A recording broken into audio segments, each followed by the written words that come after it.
Hey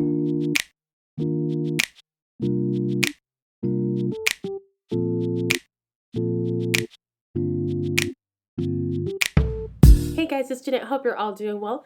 Working in the ICU, we do see a lot of deaths occur, whether they are, in a sense, expected or not. I want to talk to you about the process that occurs once a patient passes. So first and foremost, take care of the patient and the family. This is a very difficult time for them.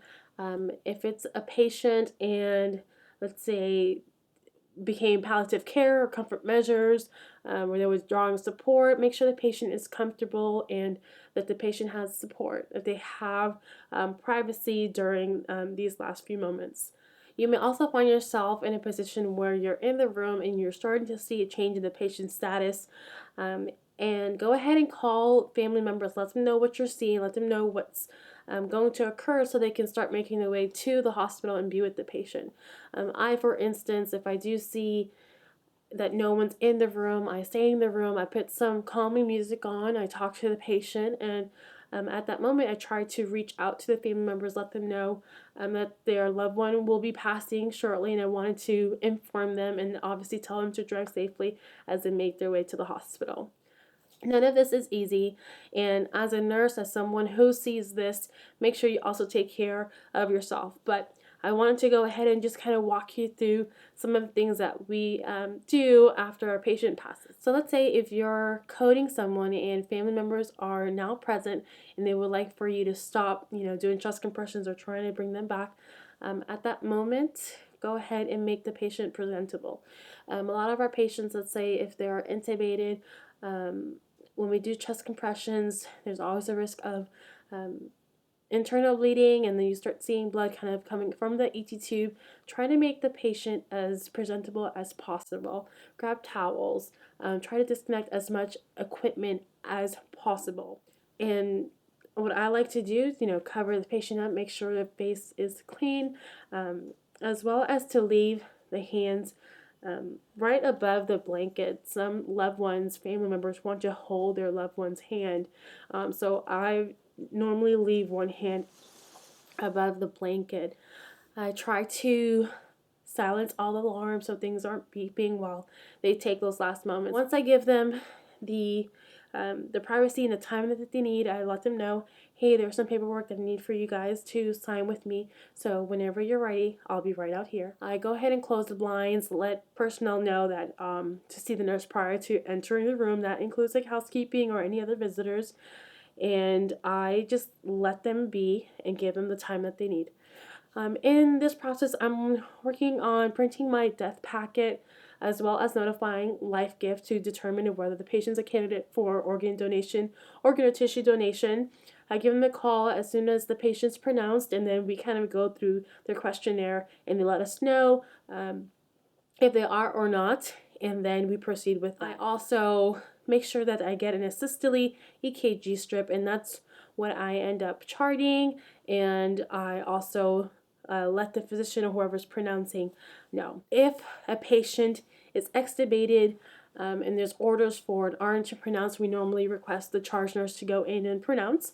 If a patient is intubated, then we need a physician to come by and actually pronounce. That may be different, I'm not too sure, but that's how we do it at our hospital. Once the patient has been pronounced, I've called Life Gift, family has had time with the patient, then I go and speak to the family member or the next of kin, whoever is making decisions, to determine if they have a funeral home that they would like for me to reach out to and make arrangements for pickup of the remains. Some families know that this is coming, therefore they've already made arrangements with their funeral home that, let's say, they use for their family, and it's easy just getting their contact information, letting them know that there's a patient that they need to come pick up, and then we kind of go from there. Depending on the time, they may pick the patient from the unit, or we go ahead and take the patient down to the morgue and they'll pick up the patient from the morgue. So once I have filled out all my paperwork, the Life Gift paperwork as well as the funeral home information, what happened to the patient, their diagnosis, and all of that, then I am ready to do my post-mortem care. Performing post-mortem care, I normally grab my body bag as well as 2 or 3 stickers with the patient's information, and then I proceed with entering the patient's room. Depending if the patient is a coroner's case or not, or needs to be reviewed by a medical examiner or autopsy, that'll determine what devices I remove them from the patient. For the most part, let's say if it's just a regular non-coroner case, any IVs, central lines, chest tubes, Foleys, ET tubes, all of that comes out, and I obviously try to dress it because I don't want